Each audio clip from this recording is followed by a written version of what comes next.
रमता राम जपो रे प्राणी, अब तो सुन ले राम कहानी।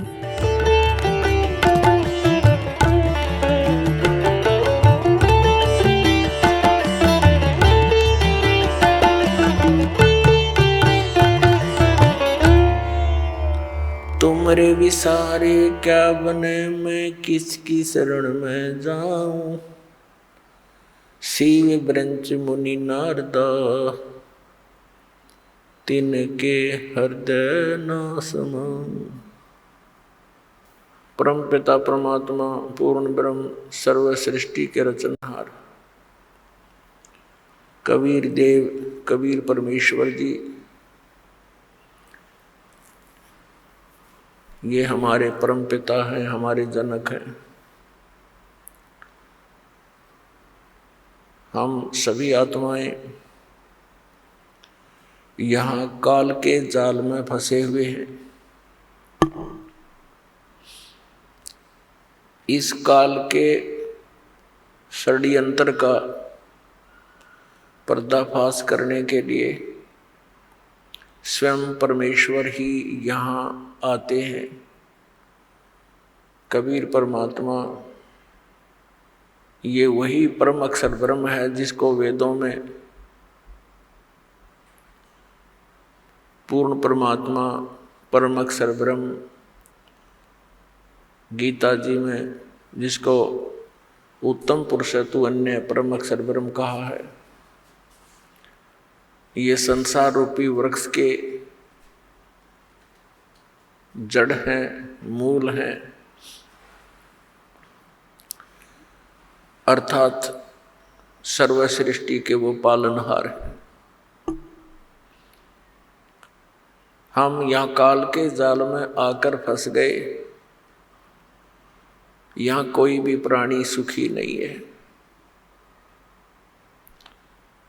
पुण्यात्माओं, जब तक हम सत्संग नहीं सुनते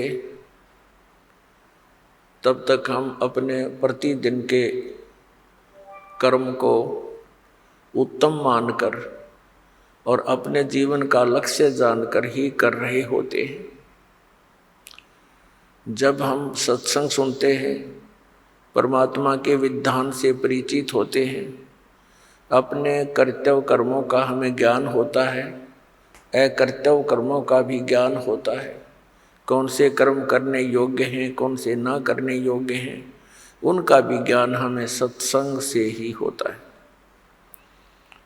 और पुण्यात्माओं, सत्संग की प्राप्ति अति दुर्लभ है। और जिन पुण्यात्माओं को सत्संग प्राप्त हो रहा है वो बहुत ही अच्छे संस्कारी हंस हैं। वो युगों युगों से परमात्मा की साधना भक्ति करते आ रहे हैं। आज वही पुण्यात्मा प्रथम अग्रसर हो रही है जो पिछले जन्म जन्मांतर से परमात्मा की कसक में भटक रहे हैं। और वही अब पार होंगे। परमात्मा कहते हैं कि ये भोली आत्मा सत्संग ना सुनकर अपने ही विचारों के आधार से अपने ही क्रियाओं को उत्तम मानकर भक्तों और संतों को हेय समझते हैं, उनके साथ मजाक करते हैं, क्योंकि उनको ज्ञान नहीं। इसके विषय में परमात्मा ने कहा कि साधों से ती मस्करी और ये चोरा नाल खुशहाल मल अखाड़ा जीतेंगे, ये युगन युगन के माल। संत भक्तों जो सतमार्ग बताता है उनके साथ तो ये मस्करी करते हैं, मजाक करते हैं, उनका उपहास करते हैं। और चोरों नाल खुशहाल जो गलत साधना बता रहे हैं, शास्त्र के विरुद्ध ज्ञान दे रहे हैं, उन चोरों के साथ ये प्रसन्न है। और फिर बताया है कि इस परमात्मा के यथार्थ ज्ञान को वही पुण्यात्मा ग्रहण करेंगी। कौन? मल अखाड़ा जीतेंगे ये युगन युगन के माल। माल माने रेसलर यानी पहलवान। इस भक्ति रूपी अखाड़े के वो पहलवान हैं जो युगों युगों से एक्सरसाइज करते हुए आ रहे हैं और वो परमात्मा के ज्ञान को शीघ्र ग्रहण करते हैं। और दूसरे जो भक्तिहीन प्राणी हैं वो संतों के साथ मस्करी करते हैं, मजाक उड़ाते हैं, उनकी निंदा करके पाप के भागी बनते हैं। उसके विषय में कहा कि साधों से ती मस्करी और चोरों नाल खुशहाल, ये तो मल अखाड़ा जीतेंगे युगन युगन के माल है। युगों युगों से लगे हुए हो आप, तब जाकर के आपको इस परमात्मा के गेम में सिलेक्शन हुआ आपका।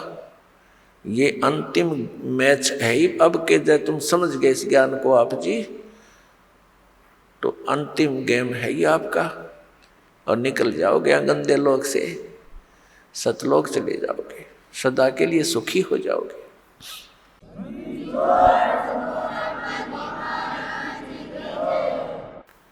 पुण्यात्माओं, यहाँ सुख नाम की वस्तु नहीं है और जिस सुख को हम यहाँ खोज रहे हैं उसका कितना नामो निशान नहीं।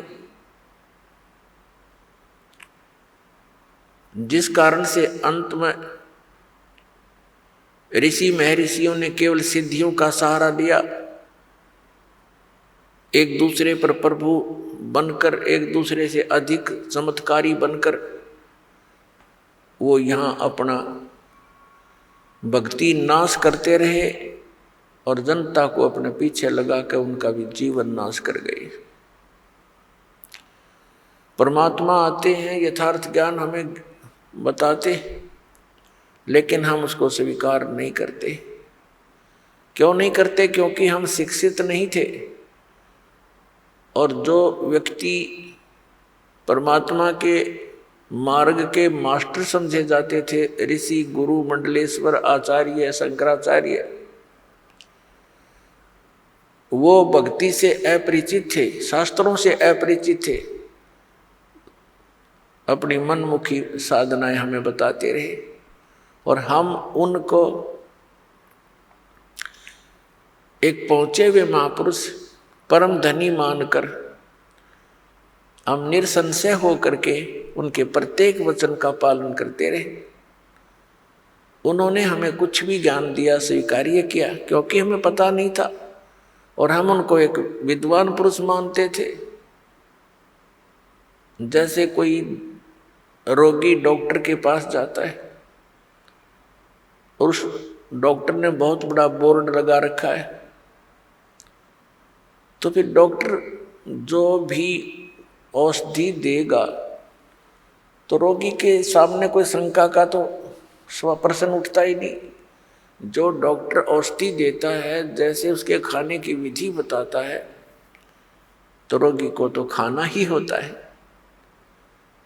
तो पुण्यात्मा, डॉक्टर की औषधि को डॉक्टर ही बता सकता है कि ये रोग नाशक है या वैसे कोई पुड़िया में राख बांध कर दे रखी है। तो ये दास भी डॉक्टर है अध्यात्म मार्ग का। हम सभी प्राणियों को जन्म और मृत्यु का रोग लगा हुआ है और जब तक जन्म और मृत्यु का नाश, ये अंत नहीं होगा, तब तक हम परम शांति को नहीं प्राप्त कर सकते। तो पुण्यात्माओं, इस दीर्घ रोग के नाश की कौन सी औषधि है, कौन सा उपचार है, अर्थात जन्म मरण के रोग का नाश करने वाले कौन से मंत्र हैं या पूजाएं हैं, कौन सी साधनाएं हैं, उनका प्रमाण कहाँ है और किन किन महापुरुषों ने इस औषधि का सेवन किया, अर्थात इस साधना का प्रयोग किया और कौन कौन पार हुए। जैसे कोई डॉक्टर होता है, वो औषधि देता है और रोगी बहुत दुखी होता है तो वो बताता है, वैद्य बताता है कि एक व्यक्ति फलाने गांव का, उसका ये नाम है, उसके यही रोग था, उसने ये औषधि खाई थी, वो ठीक हो गया। ऐसे कई व्यक्तियों के नाम बताता है। तो वो व्यक्ति जो रोगी है उसको दृढ़ता आती है कि इसी रोग का रोगी ऐसे ऐसे गांव में वो भी ठीक हुआ है। तो फिर हम उसको हौसला बढ़ता है, वो दृढ़ होता है, उस औषधि को वो प्रयोग करता है और वो स्वस्थ हो जाता है। तो इसी प्रकार दास आपको जन्म और मृत्यु के रोग की वो औषधि देगा, दे रहा है, जो कुछ महापुरुषों ने प्रयोग की और वो इस जन्म मरण के रोग से मुक्त हुए। उसके अतिरिक्त अन्य जो भी औषधियाँ यानी वे ऑफ वर्शिप, पूजा का मार्ग, पद्धति, भक्ति की पद्धति, अन्य जो संत बता रहे हैं, जो दास आपको बता रहा है, इसके अतिरिक्त वो व्यर्थ है, क्योंकि वो हमारे सदग्रंथों में प्रमाणित नहीं है और उनका कोई ऐसा इतिहास नहीं है कि वो ये कहें कि इस मंत्र के, इस साधना के करने से अमुक संत पार हो गए, अमुक भक्त पार हुए। और दास आपके समक्ष उन महापुरुषों के नाम, उन महापुरुषों की भक्ति विधि, उन्हीं के अमृत वचनों से और फिर सदग्रंथों से, यानी जिनको हम सदग्रंथ मानते हैं, प्रत्येक पवित्र धर्म के पवित्र सदग्रंथ, जैसे पवित्र चारों वेद, पवित्र श्रीमद् भगवद गीता, पवित्र पुराण, पवित्र कुरान, पवित्र बाइबल, पवित्र गुरु ग्रंथ साहिब आदि।